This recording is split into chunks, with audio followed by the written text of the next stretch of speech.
Bienvenidas, bienvenidos nuevamente a una emisión más de Ciudadanas Todas.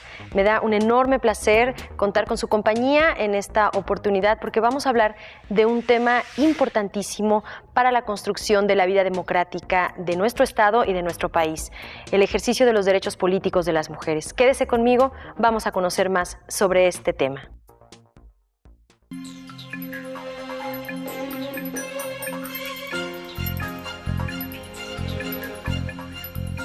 El tema de la igualdad entre mujeres y hombres es sumamente importante para la democracia. Prueba de ello es que la Organización de las Naciones Unidas considera el nivel de participación de las mujeres en la vida política de sus pueblos como un factor que determina el grado de desarrollo de cualquier sistema democrático. Está demostrado que las mujeres, quienes componen la mitad de la población, han sido históricamente discriminadas por el hecho de ser mujeres. La discriminación sexual ha impedido que las mujeres ejerzan plenamente sus derechos como humanas y como ciudadanas.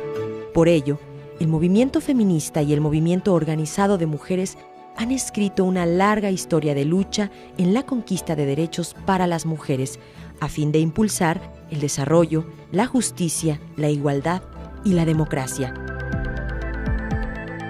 Bien sabido es que la democracia y la participación son procesos que van de la mano, pues por un lado, la democracia implica que el poder político emana del pueblo y por el otro, participar supone intervenir en los asuntos públicos con el fin de transformar la realidad.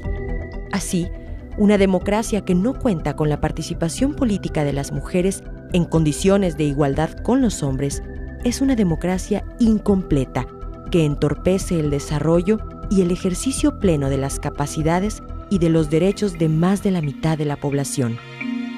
Eliminar la discriminación contra las mujeres en la vida pública y garantizar el pleno ejercicio de sus derechos políticos en una democracia participativa y representativa es una obligación del Estado mexicano y de todas sus instituciones, porque la igualdad entre mujeres y hombres en la participación política no solo es un ideal democrático, es una de las condiciones para alcanzar el desarrollo. Y para hablar de este interesante tema, quiero dar la bienvenida y agradecer su presencia a la licenciada Anabel López Sánchez, directora general del Instituto de la Mujer Oaxaqueña. Muchísimas gracias por acompañarnos. A la licenciada Norma Iris Santiago, que es consejera electoral del Instituto Estatal Electoral y de Participación Ciudadana de Oaxaca. Muchas gracias por estar aquí. Gracias. Y el maestro Roberto Heicher Cardiel Soto, vocal ejecutivo de la Junta Local del Instituto Federal Electoral en Oaxaca. Gracias a nuestro invitado, a nuestras invitadas por acompañarnos hoy. El tema del ejercicio de los derechos políticos de las mujeres es sin duda indispensable para poder hacer un recuento sobre la calidad de la democracia de cualquier sistema, sobre la calidad y también sobre los mecanismos que emplea para promover el desarrollo de los pueblos, el progreso de las naciones. Yo quisiera comenzar por preguntarle a la directora del IMO, desde su perspectiva, desde su función, ¿cuál es, en términos generales, un panorama más o menos general sobre el ejercicio de los derechos políticos de las mujeres en nuestro Estado? Mira, Naima y audiencia, hay un déficit democrático en Oaxaca, un déficit democrático porque este porcentaje de la población, que somos la mayoría, estamos excluidas de los espacios de toma de decisiones. Mi primera aproximación general es un déficit democrático, en tanto las mujeres no estamos representadas en los espacios de toma de decisiones, ahí donde se decide sobre lo público, sobre la vida pública, sobre la comunidad, sobre el quehacer gubernamental, sobre la sociedad. Si bien es cierto que las mujeres representamos el 52% de la población, el 53% del padrón electoral, si es que no me equivoco, somos las mujeres quienes estamos en absoluta desventaja en los espacios de toma de decisiones. Encontrarás de 570 municipios en este momento solo 18 presidentas municipales. Aproximadamente solo el 9% de los espacios en los gobiernos locales, hablo de presidencias municipales, regidurías, agentas municipales, sindicaturas, solo el 9% son ocupados por mujeres. Y qué decir, a nivel estatal tenemos un déficit en la integración del gabinete, solo hay una mujer que integra el gabinete legal, eso da muestra del déficit. Comunica, las diputadas que ahora nos representan en el Congreso no alcanzan el 40%, esto es una muestra de que si bien la cuota está establecida ahí el 40-60, aún no hemos logrado como sociedad construir los mecanismos necesarios para garantizar la representación. Déficit democrático en tanto las mujeres no estemos en los espacios de toma de decisiones. Yo debo reconocer que estoy totalmente de acuerdo con su postura. Consejera, ¿usted podría compartirnos su visión en términos generales sobre este asunto? Claro, pues buenas tardes. Sí, quisiera decir que tenemos efectivamente en Oaxaca, y que no es solo un asunto privativo de Oaxaca, solo que ahora nos centraremos en lo local, claro. Un problema para la inclusión.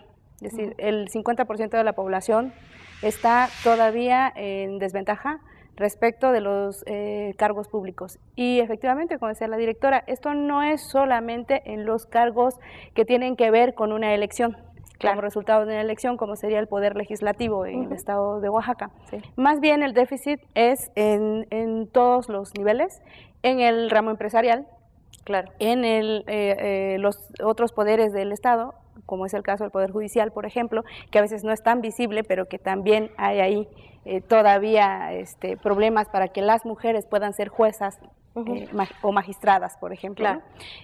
También en el Ejecutivo, desde luego, y en los otros niveles de gobierno, ¿no? En el nivel de gobierno municipal también existen problemáticas. Soy de la idea que lo mismo se presentan en Oaxaca, déficit en cuanto a los municipios que se rigen por el sistema electoral de partidos políticos, como por el sistema ahora denominado de normativos internos, ¿no?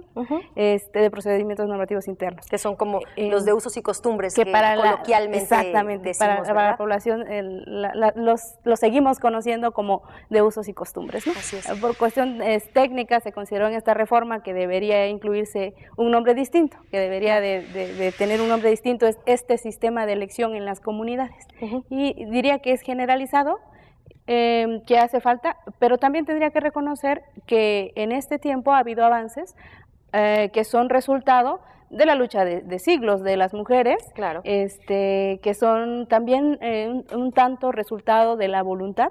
En el caso de Oaxaca, la última reforma se me hace que es, digamos, positiva para impulsar la paridad de género, que quedamos todavía efectivamente con muchas tareas como instituciones, que como mujeres también tenemos que seguir reclamando esos derechos hasta que logremos la paridad, porque actualmente en términos de ley electoral todavía hablamos de cuota de género, de 40-60, aun cuando el Código de Instituciones Políticas y Procedimientos Electorales de Oaxaca en varios apartados viene hablando ya del criterio de paridad, de procurarse la paridad. Claro, sí, efectivamente es penoso reflexionar sobre las cuotas cuando estamos hablando de la mayoría, porque es contradictorio que las mujeres, siendo mayoría, tengan que convertirse en una cuota. Maestro Roberto Heicher, su visión en términos generales sobre el ejercicio de los derechos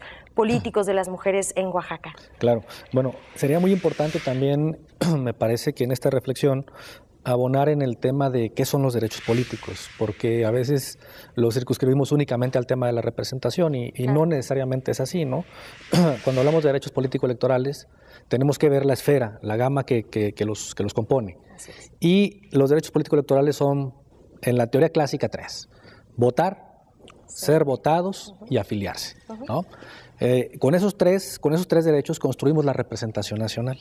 Y esto es importante porque en un sistema democrático, pues la representación debe ser igualitaria, ¿no? Debe ser un mecanismo que permita escuchar las voces de los diferentes en los espacios de decisión. Claro.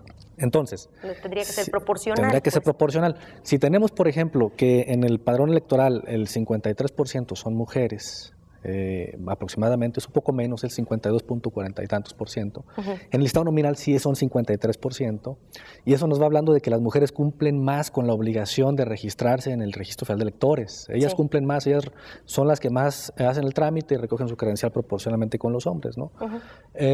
Pero tendríamos que hablar desde ahí, tendríamos que hablar desde qué es lo que estamos construyendo, qué es lo que estamos accediendo, y en la parte del acceso a la decisión, a la toma de decisiones públicas, pues ahí no solamente son las que en posibilidad cuentan con los espacios para votar. O sea, es decir, 53% del padrón son mujeres, pero además son las que más votan, ¿no? Son las que más votan, no solamente... Eso dice la información del IFE, ¿verdad? Totalmente, son las que más votan, eso es un hecho. Sin embargo, a la hora de la representación, esto no se traduce en que son... proporcionalmente el 53% de mujeres representadas, no es así. Tenemos apenas un 36%. Pero en ese apenas 36% hay que decir que hubo todo un camino muy largo, todo un camino de reclamos, instituciones que entraron muy fuertemente, entre ellas el IFE y el propio Tribunal Electoral, para garantizar que ya de perdido esa cuota mal establecida, o como una medida compensatoria, entendemos la temporalidad, pero finalmente... el 36% es el que alcanzó la representación. ¿Por qué? Porque la ley no está construida sobre la base de garantizar la representación, sino sobre la base de garantizar la oportunidad, que luego no se traduce en los productos que debieran ser, resultados, en los resultados que debieran ser. Entonces, digamos que en la parte de la representación sí hay un déficit, efectivamente, que hay que cubrir, pero aquí sí requiere una acción conjunta de absolutamente todos los actores de la sociedad. Se requiere una acción conjunta. La consejera Norma Iris decía algo muy importante. Ha sido producto de la lucha de siglos de las mujeres. Es necesario que las mujeres se apropien de sus espacios. Es necesario, ¿no? En los espacios democráticos hay conquistas, no hay concesiones. No hay concesiones, ¿no? Ni graciosas concesiones. Y en este sentido, a mí me gustaría saber si se tiene cifras en relación a la participación de las mujeres en los municipios de Oaxaca donde las mujeres no pueden votar, donde no está limitado su derecho al voto. ¿Es posible conocer esta información? ¿Se cuenta con ella? No de manera precisa. Efectivamente, generalmente se tiene la tendencia a pensar que es en las comunidades, que es en los municipios de usos y costumbres, ¿no? Pero ¿a qué tipo de participación nos referiríamos? Porque, por ejemplo, en la mayoría de los municipios actualmente las mujeres participan. El asunto es en el voto, en el sufragio. En el voto, exactamente, sí, en el ejercicio sufragio del voto. O sea, para ser, en la vertiente de para ser votadas, ¿no? Nos referimos. O para que puedan votar, para que puedan votar. Elegir a sus representantes. Es decir, sí, pues aproximadamente se habla de 80 municipios en los que las mujeres no participan. Sin embargo, yo diría que esto es gradual y tendríamos que tener un acercamiento a las comunidades. Es decir, a mí no me gustaría aventurarme a decir o a decir es que en estas comunidades no dejan participar a las mujeres así como si estuviésemos hablando del otro sistema electoral, ¿no? Más bien, para hablar de manera responsable tendríamos que acercarnos a esas comunidades con categoría de municipio y saber exactamente cómo están funcionando en el tema de votar y ser votados. Muy bien, muy bien, esta es su sugerencia. Muy bien, un tema muy interesante y sin duda riquísimo. Yo voy a invitar a mis amigas y amigos para irnos a un corte y regresamos enseguida. No se vaya.